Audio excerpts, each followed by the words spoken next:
Dios les bendiga, gente hermosa, gente bonita, queridos, amados hermanos. Soy Eli Gutiérrez y es un placer, un gozo, una alegría, un gustazo estar aquí en este sábado 27 de noviembre de 2021. Estamos en la serie de sermones cara a cara, no de sermones, de devocionales cara a cara. Este es el día 47 y el devocional de hoy se titula Cabeza Dura. Hoy, hermanos, salimos del libro de Éxodo y vamos a seguir leyendo algunos pasajes en los siguientes libros de la Biblia, Levítico, Números y Deuteronomio, pero ya no vamos a ir capítulo por capítulo, sino que vamos a ir salteados porque estos libros tienen muchas leyes, genealogías, instrucciones, descripciones del tabernáculo, etcétera, que seguramente Dios tiene cosas que decirnos si los leemos y hay palabra de Dios, pero no estamos estudiando todo el libro de la ley, de los libros de la ley de Moisés. Lo que estamos estudiando es la vida de Moisés. Entonces nos vamos a concentrar en los pasajes narrativos, donde se nos narra la vida de Moisés, donde avanza la historia, porque queremos estudiar la vida de Moisés. Lo hemos visto desde que era niño y lo queremos ver hasta que es viejo y aprender a lo largo de esta vida que Dios usó y del pueblo de Israel durante todo ese peregrinar por el desierto. Y resulta que en ese peregrinar por el desierto están yendo hacia la tierra prometida. Recuerdan que vienen de salir de Egipto, de la esclavitud. Dios los libera, los cuida, hace un pacto con ellos en el Sinaí.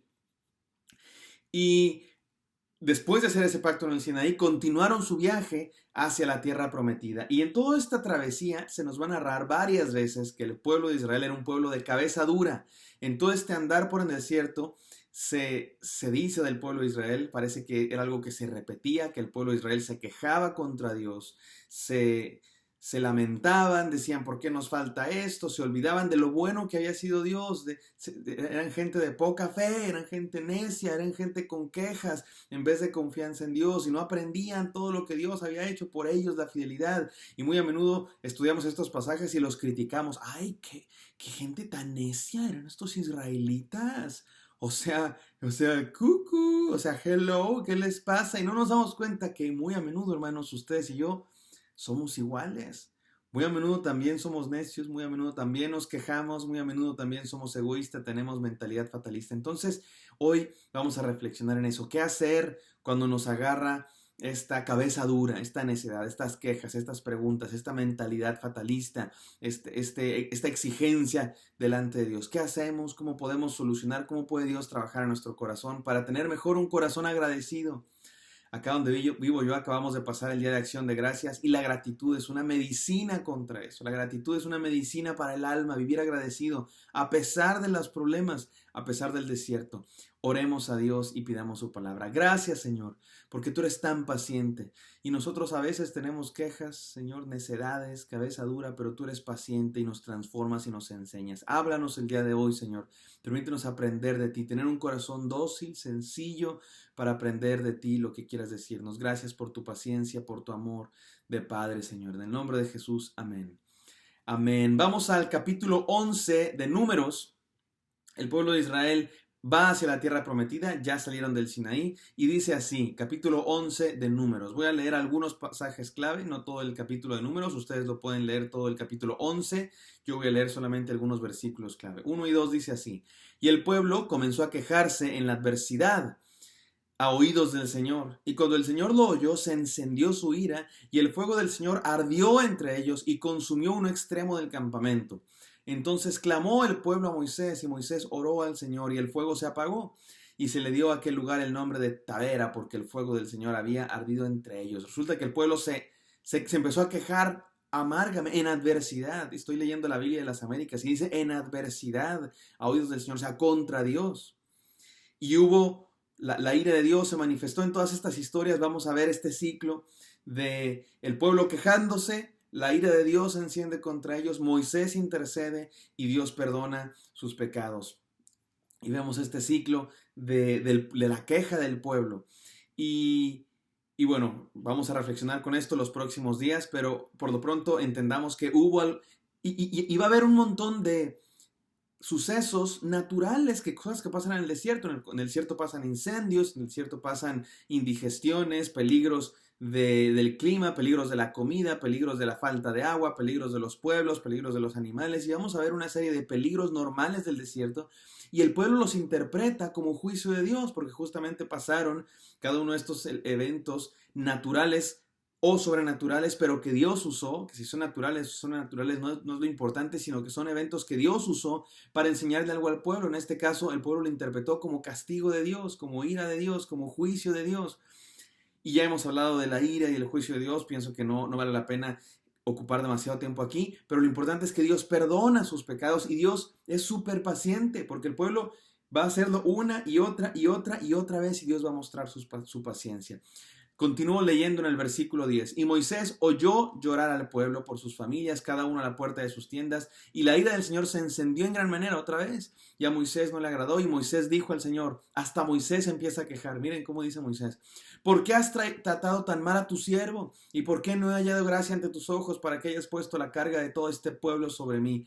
Hasta Moisés se empieza a quejar contra Dios. El pueblo se queja, ¿por qué solo tenemos este maná? ¿Por qué no tenemos codornices?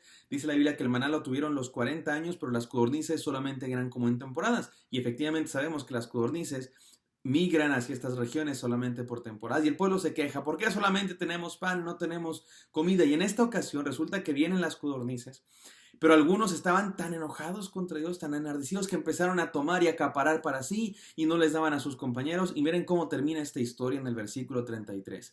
Pero mientras la carne aún estaba entre sus dientes de las codornices, la carne, los israelitas tienen la carne de las codornices entre sus dientes, antes que la masticaran, la ira del Señor se encendió contra el pueblo y el Señor hirió con una plaga muy mala. Por eso llamaron a aquel lugar Kibrot Hatabá, porque allí sepultaron a los que habían sido codiciosos. Vemos a un pueblo necio, mis hermanos, que se queja contra Dios. El propio Moisés se queja contra Dios. Y el pueblo se queja, ¿por qué no tenemos comida? Y Dios les manda comida y en vez de compartir, en vez de ser agradecidos, empiezan a acaparar. Y bueno, es un pueblo de cabeza dura. Por eso este devocional se llama de cabeza dura. Y déjenme, hermanos, ahora sí pasar a las enseñanzas y déjenme hacer un diagnóstico del pueblo de Israel y su cabeza dura y nosotros. ¿Qué es eso de tener cabeza dura? ¿Cómo nosotros también mostramos esa necedad, esa cabeza dura en nuestra vida cotidiana? Déjenme decirles 5 cosas. Número 1, cuando pensamos que en la vida no habrá dificultades. Hay gente que tiene la cabeza dura porque piensa que en la vida tienen que no haber dificultades, que todo tiene que ser fácil. Y la primera dificultad que hay, ay Señor, ¿por qué permites esto? ¿Cómo un Dios tan bueno puede permitir tanto dolor? Oye, solo se te ponchó una llanta, o sea, ¿de qué me estás hablando? Hay quien piensa que la vida del cristiano no debe tener dificultades y eso nunca lo promete Dios, mis hermanos. Al contrario, Santiago 1 dice, tengan sumo gozo cuando se hallen en dificultades. Bueno, nuestro Señor sufrió la cruz. Sus discípulos eran perseguidos. Los cristianos han sido perseguidos durante la historia. Han sido matados en el circo romano. Han sido quemados vivos. Han sido ahorcados. Y creían en Dios. Y el día de hoy, muchos cristianos no entienden lo que es ser cristiano de verdad. Y yo no digo que ser cristiano tiene que ser una vida de sufrimiento. Ser cristiano es una vida de placer y gozo en el Señor. Pero no significa que no habrá dificultades. Significa que a pesar de las dificultades tendremos gozo en el Señor. Entonces, ¿qué es la cura? Voy a decir una palabra como cura. Cada uno de estos síntomas tendrán una cura en una palabra. Cuando pensamos que en la vida no habrá dificultades, necesitamos un poco de realidad. Un poco de realidad, mis queridos hermanos, porque en la vida hay dificultades. Y ser cristiano significa sobrepasar esas dificultades. No significa que no las habrá. Significa que las sobrepasamos. Ahí está el pueblo. Y se enojan porque, ay, no tenemos comida. Pues claro, estás en el desierto. ¿Qué esperabas? Dios te acaba de liberar y te va a llevar a la tierra prometida, pero en el desierto, claro que va a haber dificultades. Necesitamos un toque de realidad.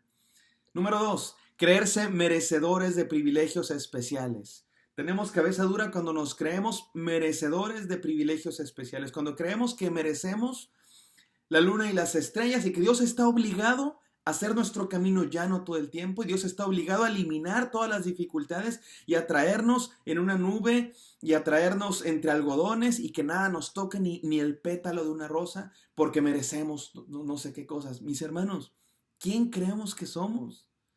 O sea, ¿quién te crees que eres para que pienses que mereces que se te dé todo lo que pides y que todos tus sueños se cumplan y que todos tus proyectos y que nunca tengas dificultad y que no tengas que esforzarte con nada? Y la primera dificultad, ay Señor, te empiezas a quejar, ¿cómo es posible que permitas esto? ¿Qué crees que mereces? ¿Qué crees que eres Dios? ¿Qué crees que eres quién? ¿Sabes qué? ¿Cuál es la palabra que cura este síntoma de la enfermedad de cabeza dura? Gracia, la gracia. Reconocer que eres pecador y que todo lo que Dios te da es por gracia. Y que Dios te rescató de Egipto por gracia. Y que Dios te ha cuidado en el desierto y sobreviviste en el desierto por gracia. Cuando entiendes que es por gracia, entiendes que las dificultades no son nada porque ves todo lo que Dios te ha dado. Pero cuando crees que todo lo mereces, la primera dificultad que tienes, ay, ¿por qué a mí? ¿Por qué, Señor? Y perdonen que estoy siendo demasiado duro, mis hermanos. Creo que a veces necesitamos que se nos diga, a veces yo necesito que se nos diga esto. Esto es para mí y soy el primero que recibe esta enseñanza. Número 3, esperar que todo se resuelva mágicamente. El pueblo de Dios es de cabeza dura porque esperaban que, a menudo esperamos que todo se resuelva mágicamente, que no tengo que hacer nada y que Dios está obligado a resolverme todo o que la vida simplemente va a resolver todo simplemente por arte de magia. Mis queridos hermanos, la cura contra este síntoma de la cabeza dura es la responsabilidad. A veces Dios quiere que esperemos en Él y que hagamos la dinámica y poderosa acción de no hacer nada. Pero también hay veces Dios quiere que tomemos responsabilidad de nuestros actos y que seamos responsables de nuestra familia y que aportemos para nuestra familia. Si somos casados, que aportemos trabajo para nuestra familia. Trabajo ya sea en la casa o con dinero o en lo que podamos, que aportemos. Si somos estudiantes, que seamos responsables. Si somos empleados, que seamos buenos trabajadores. Que seamos responsables en lo que hacemos, aun cuando haya dificultades, que hagamos lo que nos toca hacer, que seamos fieles, mayordomos de los recursos que Dios nos dio, que demos nuestro diezmo a la comunidad a la que pertenecemos, porque es de Dios. Responsabilidad. Número 4, cuarto síntoma de la cabeza dura, tener una visión fatalista de todo lo que pasa. Todo lo que pasa, ¡ay, está súper mal! Es el fin del mundo. Así era el pueblo de Dios. ¿Por qué no mejor nos regresamos a Egipto? Allá estábamos súper bien.